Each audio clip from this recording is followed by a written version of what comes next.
quand on regarde un peu les discours des uns et des autres, que ce soit du côté du pouvoir comme de l'opposition, les législatives anticipées de novembre qui se préparent, chacun veut une majorité absolue. Quel regard vous jetez sur ces positions? Mais vous avez suivi, j'ai déploré ce que j'entends dans les discours, en mettant le temps sur le fait que je me pose des questions. Est-ce que les gens comprennent ce qu'il y a dans la Constitution?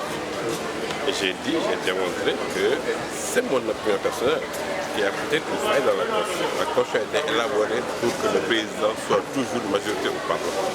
Parce que c'est le président de la République qui détermine la politique de la nation. Ce n'est pas par exemple comme en France, où c'est le gouvernement, ou bien la première République au Sénégal en 1960, où c'était le président du Conseil. Ici, c'est le président de la République qui détermine la politique.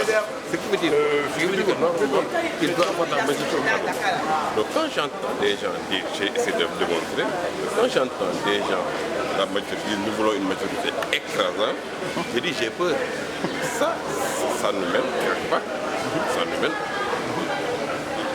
quelque part, ça veut dire le président de la République, le gouvernement va faire ce qu'il veut. Quand j'entends également l'opposition dire nous voulons une majorité, j'ai peur.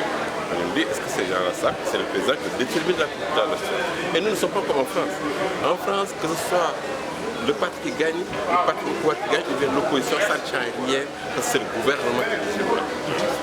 C'est-à-dire le parti qui gagne va former le gouvernement. Ce n'est pas le cas au Sénégal. Ici, c'est le président, non seulement qui détermine la politique de la nation, mais qui nomme le Premier ministre. Et cette nomination, c'est le pouvoir décisionnaire.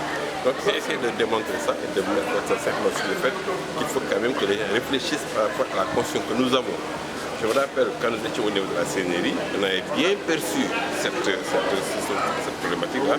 Voilà pourquoi il y avait une proposition. Nous sommes dans la question actuelle, mais si jamais il y a un changement de majorité, c'est qu'il convient de le faire. Et c'est exactement ce que j'ai essayé de faire. Mais le pouvoir estime qu'avec une majorité absolue, ça lui permet quand même de dérouler sa politique, son programme de société sur lequel il a été élu. À quoi ça sert la majorité absolue? À prendre par exemple des lois organiques. La majorité qualifiée, ça sert à quoi? À modifier la Constitution. Oui. Donc moi je dis, si vraiment j'avais choisi, je choisis une majorité simple. Il fait que pour avoir une majorité organique, pour pouvoir les lois organiques, il faut obligatoirement composer avec une opposition.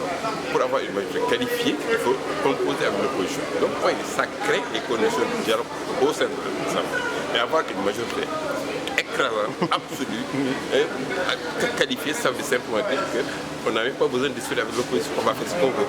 Et ça, on a vécu quand même. Voilà.